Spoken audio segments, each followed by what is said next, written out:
За сайхан надцгаасан уу? За өнөөдрийн болоод дараагийн хэдэн дугаарыг Эбэхэ гээд номноос ол бэлтгэж хүрэх гэж байна. За бид нар сайхан Тэнгисийн ирэг дээрх 2 4 7 гээд реалити үзлээ шүү дээ, тий. Энд сарын хугацаанд өөрснийгөө огт танихгүй залуучуудыг нэг газар цуглуулад ингээд хос үүсэх процессыг харуулдаг за ийм нэвтрүүлэг байсан тий. Яг энэхүү зүйл Кайбаул буюу Хабул хааны үед болж исэн юм байна. Одоо тэр нь тэгтээ бүр төрийг засаглагчтаас нь ийм зүйл болж ижээ. Тэр нь тэгтээ ялгаатай нь дурлалын халуун дээрээ байгаа хосуудыг нэг газар цуглуулад мэдээж Тэнгисийн ирэг дээр бол биш Монголоос гараагүй. Гэхдээ Монголынхаа маш сайхан байгальтай тэгээ бүр орчин нөхцөл одоо гэр хоол унц юмар нь хангаад 3 жилийн хугацаанд байлгасан. За ийм тохиолдол болжээ. За тэрнээс гарсан тэр хосуудын үр дүнгийн талаар та бүхэнтэй хуваалцах гээд байна. За өнөөдрийн дугаар дээр болохоор тэр 3 жилийн хугацаанд амжилттай төрсөн хосуудын тухай нэлээд юм сонирхолтой туршилт болсон байна. За ер нь бол туршилт л гэж ойлгохоор байна. Яагаад ийм зүйлийг хийхээр болсон бэ гэдэг шалтгаан нь болохоор түүхийн альч цаг үед ингээд нийгмийг үүсгэж байгаа энэ үндсэн суур нэгж болох гэр бүлийн тогтолцоо нь хэсэг ингээ алдагддаг гинэ. Одоо гэр бүл салгалт ихтэй ч юм уу те хүүхэд төрөлт багасдаг ч юм уу. За ийм үе бэ таардаг юм байна. Нэг хэдэн зуун жилдээ тэгээд нэг хэдэн зуун жилдээ арай сайжраад ингээд нэг явдаг юм байна л да. Тэгээд нэлээд юм дороотсон үе нь энэ Хабул хааны үе байж таарж байгаа юм байна. Тухайн үед болохоор Эбэхэ гэдэг мэрэгшилтэй буюу гэр бүлд ингээд зөвлөгөө өгдөг ийм хүмүүс байсан юм байна л да. Гэхдээ зөвлөгөө өгдөг гэр бүлийн одоо ёс уламжлал арай ингээд тасарсан үе байсан юм байна л да.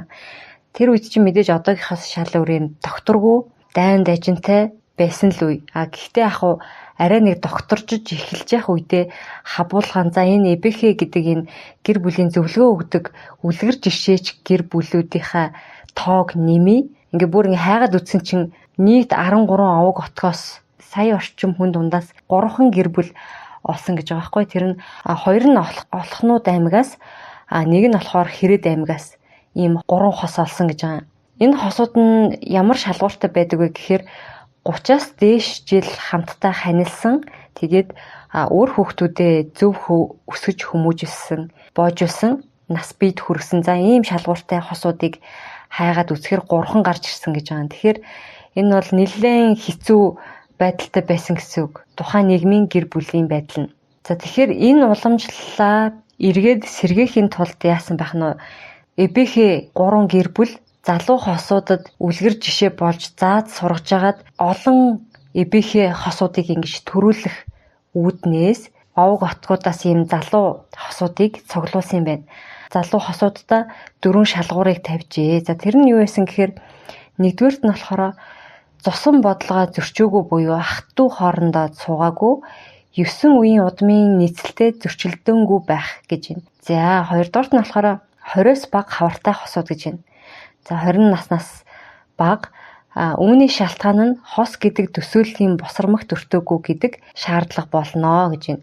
Өөрөөр хэлбэл бие биенээ дэмнэх хүсэл сэтгэлийн эвдрэлд ороогүй эрх ашиг мөнгө төгрөг алдар нэр хөөцөлдөх төрлийн бус хос юм гэж байна. 20 наснаас залуу хүүхдүүд бол харьцангуй ингээд санаа суугаагүй гэх юм уу. Хүн чинь ингээд явах тусам санаа суугаад идэгтэй.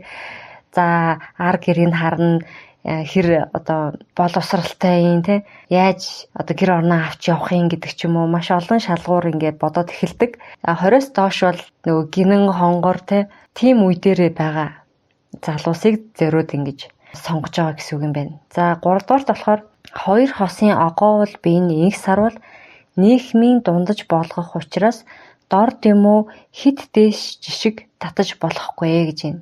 За 4 дугаарт нь болохоор гэр бүлийн зөрчилдөөнд хосууд байх гинэ. Энэ хосууд маань хоорондоо ханилахын асуудалтай ураг барилдаж буй 2 хадам тал зөрчилдөөнтэй танаатай хүүхдээ суулгахгүй гэх мэт 2 биеэс шүүмжилдэг зохицол муутай хадмуутай байх гэсэн онцлогтой хосуудыг авч сонгосон гэж байна. Яагаад хадамууд нь ингээд буюу одоо 2 залуу хосын аав ээжүүд нь хоорондоо зөрчилдөөнтэй байхыг сонгож байна вэ гэхээр тухайн цаг үед болохоор ингээд гэрийн боловсрал эзэмшдэг байсан те аав ээжийн заасан зүйлээр сургаалаар дагнж явдаг. Тэгээд за ийм хүнтэй суух ёстой гэж бараг цаанаасаа зааж зөвлөж өндгөн сүү тавьдаг байсан үе шүү дээ. Тэгэхээр ийм залуу хосууд ээж аавынхаа үгнээс гарах юм бол бараг л алуулж мэдхээр үе шүү дээ тухайн үе чинь. Тэгэнгүүт хааны мэдэлд ороод ч хамаагүй ханилж сууя гэсэн хүсэлтэй жинхэнэ гал халуун дурлалтай байгаа хосууд гэсэн үг ээ гэж энэ. Хаан биднийг хамгаалах юм бол хоёулаа хайр дурлалаа хамгаалуулъя. Үгүй бол аав ээж хоёр биднийг олоод мөчлөөд хээр болчихно гэдэг асуудалтай хосууд байсан гэж байгаа. Ингэж байж л тэр залуу хосуудыг бас бүлээс нь салгаж нүүлгэгч боломж хаанд үүсэж байсан тухайн үе цагийн бэрхшээл байжээ гэж байна.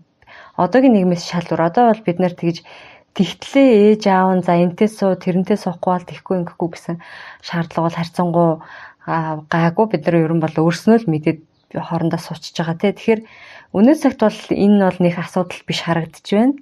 За Хабул хаан тэгээд өөрийнх нь төр барих хугацаанд эбихийг одоо хүлээж суух юм бол их хугацаа авна гэдэг үүднээс шууд ингээл залуу хосуудыг бусад мөстийн гэрээний 13 ноёны өөр бусад хотгуудаас бас иймэрхүү шалгууруудаар нэг отгоос 10 орчим гээд за нийлээд ингээд 90 орчим залуу хосуудыг цуглуулж чадсан юм байна. За ингээд энэ хосуудаа ямар газар байрлуулсан бэ гэхээр хамгийн элбэг дэлбэг, хамгийн аюулгүй газар айлсан амьдр хэмээн зөвшсөн гэж энэ. Нөгөө үлгэр жишээ 3 эбихийг гэр бүлтэй хамт. За тэр нь болохоор олхнуудын шар Никүзийн их нууруудын хотгор хэмээх газар 3 жил айлсан амьдарчээ гэж энэ. За нөгөө хэд чинь. За олхнууд гэдэг аймаг нь бол одоогийнхоор бол говийн бүсийн хойхонтой. Тухайн үедээ болохоор тэнд байсан нуурууд бол ширгээгүй байсан л үйл гэж ойлгогдож байна. Тэгэхээр нэлээд дундаа бол дулаахан нуурын ирэг дээр тэгээд нэг баян бүрд шиг тиймэрхүү гоё л газар байсан байх гэж төсөөлөгдөж байна. За тэгээд 3 жилийн дараа Хабул хаанд ердөө 5 хос залуусл ирсэн гинэ гэж нэг. Одоо нөгөө 90 гаруй хосоос чинь 5 хос амжилттай тэр 3 жилийг давж гарч ирсэн байна гинэ. Бусд нь салсан сарнсан дөрвчгсөн цугтаачсан байжээ. Ингээд үсгэд хослон амьдрна гэдэг зохицолтой нийцсэн гэхээр гал халуун сэтгэлч хүртэл хангалтгүй байгаа нь тодорхой. Хаан хүртэл хайрыг нэвээгээд голомт гэдэгт нь хүргэж чадахгүй байна гэдэг бол бодит байдал байсан гэж байна. Кайбаул хаан явуулсан бүх хосуудаа цуглуулад бусан явдлыг асуув. Тэд ханилж ургалаад нэг хүүхэдтэй болчихсон 5 гэр бүл өөрсдийн мэдлэг чадамж амьдралд гарах бэрхшээл түүнийг даван туулах ухаан ухагтхуунаа чадхынхаа хэрээр бичиж чадамжийнхаа хэрээр судар төрүүлж хаанд ухагтхуунаа барьваа гэж байна. 3 жилийн хугацаанд бүгдээрээ нэг хүүхэдтэй болсон юм 5 хос шалгарч үлдсэн байна 3 жилийн хугацаанд тий. За тэгээ нэгдүгээр хостой нуулсан чинь юу гэсэн гэхээр тэдэн дунд нэгэн өнчин гэр бүл байна. Аав ээж гэдэг төсөө үгүй. Айл бүхэнд атаархдаг хоёул өнчин заяагаад итгээд хослон амьдрээ ижи гэдгийг эбэхээ хичээсэн харъя эцэг гэдгийг эбэхээ ахаагаас нь харъя гэж жичиглсэн учраас тэд шимтэн суралцсан ажээ. Тэд хамгийн сайхан гэр бүл, хамгийн сайхан голомт байсан учраас тэр мөртийн явдал зах эрдэм амьдралд нь суугаагүй. Амьдралд нь үзээгүй тэр таата бүхнийг мэдчихвэл өрмөн сэтгэгдэндээ ухчхал голомт минь дэлгэрэндээ өдийтэй өнчин биднийг гаргасан эцэг эхийн буруу юу байв? Үүнийг удамшуулахын хар муу халъя гэсэн сэтгэлээр дуусан учраас тэд хоёр биедээ ихэд туршиж цаашид хамтаар амьдрахад сэтгэлийн дээд хүүхдэд байна гэж хаанд хэлжээ. За тэгэхээр нэгдүгээр хосын онцлог нь бол хоёулаа өнчин байгаад тэгээд гэр бүл ямар байх ёстой, аав ямар байх ёстой, ээж ямар байх ёстойг сайн мэдэхгүй учраас үлгэр жишээ нь 3 гэр бүлээс сайн суралцъя гэсэн тэр сэтгэлээрээ бие бинийгээ дэмжиж, бие бинийгээ ойлгож ингэж явсаар байгаад сайхан гэр бүлийн хосууд болсон байх нэ. За 2 дугаар хос нь болохоор чинэлэг айлын хос байсан гэж арилжаачдын охин хүү 2 ханьсан ажээ. Тэр 2 арилжаачны гэр бүлүүд нэгнээ идэж нүүдэг, хавсарчж чаддаг, луурдаж чаддаг, гомдооч чаддаг учраас хоорондоо хизээч үр хүүхдүүдээ суулгахгүй гэдэг байсан ч ачлаг ажилд нь тусалсаар байгаад 2 хүүхэд олон таарлцсны улмаас хоорондоо сэтгэл алдарсан түүхтэй. Тэд эцгээс салж чадхал юм бол ханилж чадна гэдэг итгэлээр зүгтхийн түүсээр хаанаас тусыг авсан тэр аж. Эбихэд суралцахдаа надаас муухай ааштай им алга, түүнээс ааштай эр алга. Тиймээс хоёулаа бусад хүнийг зовоож байснаас хоёр биеэл зовоё гэдэг ухагтхонд хүрээд би чиний муухай аашийг давах муухай ааштай бүлгөө. Чи миний муухай аашийг мэдэх ааштай бүлгөө гэд эвлэрсэн гэр бүл гинэ. Хоёулаа түмнээ зовоохын оронд зөвхөн хоёр бие зовоож амьдрий гэж хайр дурлал нь бүхэгдсэн хосууд болно гэж байна. За энэ хоёр чинь баг нөгөө Монголын Ромео Жюлиет хоёр юм шүү. Хоёр ингээд дайсхандаг арилжаачин гэр бүлийн хүүхдүүд бие биентэйг нэлээд ингэж тааралцааран байгаад сэтгэл алдраад тэгээд гэр бүлүүд нь нийлэлэхгүй гигэнгүүт яг энэ үед нь туршилт явагдаж таараад тэгээд тэмцээнэ очиод хоёулаа сайхан хувь заяатайгаа эвлэрээд гэх юм уу, хоёулаа л муухай ааштай. За одоо өөрснийгөө л зовоож амьдрын ийм муухай ааштай хүмүүс гэдэг. Бие бинийгээ хүлээн зөвшөөрсөн ийм хосууд юм байна. Хоёр дахь нь. За гурав дахь хосууд нь болохоор минэн байрынгийн хосууд байлаа гэж байна. За энэ одоо юу гэсэн үг юм бол тоо. Хааны зэрлэгийг зөрчих юм бол хаа байсан газар чинь сэг зэмээр хооллогчийн ходоод баясхан шүү гэсэн сүрдүүлэгтээ явсан учраас салж зүрхлээгүй гинэ. Тэр хоёрт энэ л эрдмийг суралцах нь энэ амьдралын минь гол зорилго хосолсон хань заяанда үнэнч байх тангаргийг өргөж отог ноён хаан дээдэд үнэнч байна гэж туйширсан номтын тэнгэрийн хоёр солиотой хос байв. За юмд ингээд маш үнэнч ханддаг тийм хүмүүс л гэж ойлголоо. Тэр хоёр салж зүрхлэхгүй ханилсан заяанда үнэнч байх нь төр тус төмөн олныхоо итгэлийг алдахгүй гих хөвгтэй байгаагаас эрдэм номд шамдаж энийг гэр бүл гэдэг юм уу? Суралцаж бол чадхал юм байна. Гэд эбихи гэр бүлээс ингэж суралцаж эрдэмд шамдсаран байгаад 3 жилийг өнгөрөөчжээ гэж байна. Тэгээд бусад хосуудын бас мэдээ сэтэлтийг цуглуулж хаана алдаж хаана онож байгааг ингэж тэмдэглэж бүртгэсээр бусдыгаа гайхсаар агаад л 3 жилийг өнгөрөөцсөн байна гэж байна. Номтын тэнгэрийн гэхээр нэг номын хүмүүс байдаг да тий. За тийм төрлийн хүмүүс юм байна. Тэгэл за бид нар энийг л сурах ёстой бол энийгээ суръя. Тэ судлах ёстой бол энийгээ судлая гээл бусад гэр бүлийг судлаад эбихэ гэр бүлээс суралцаал ингэж байгаа л 3 жилийг өнгөрөөсөн байх нь. За дөрөв дэх хос нь болохоор энэхүү бүтэмжит хос нь авах түших ёсны хосууд байваа гэж байна. Тэр охин 15 хавартаада хань ижилтэй болж хань ижил нь өвлийн зуднаар малд гарч байгаад нас нөхцсөн бөгөөд үр хүүхдчгүй байж ганц бие босноор авах түших ёс болж авгын талтаас өөрийн насны нэгэн хөвгүнд мордох болжээ.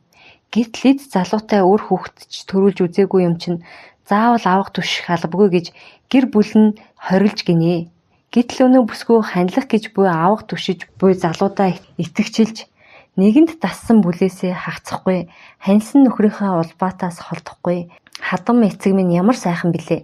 Хадам ээж минь ямар сайхан билээ. Өөрийн бүллийн эцэг эхийн үгэнд орохгүй гэд авах түших босон хөвгүүнтэйгээ хамтаар оргосон тэр аж. Авах түших ёсоор ханилсан ханых нь хамгийн том ахынх нь хүү болох нөхөр нь 20 нас хүртлээр хүнтэй суугаагүй байж байгаад энэ бүсгүйд гал голомтоо даатгаж бүлийн гэрт хоноглож үдснээр дасан энэ л гэргийгээрээ гэрээд төшүүлбэл тунчиг сайхан да. Харахын хүслгүй бол нөөлөг лидөө гэсэн бодлоос хаан зарлиг тосоод эр хүн гэдэг гэргийг яаж хайрлаж халамжилдаг юм бэ?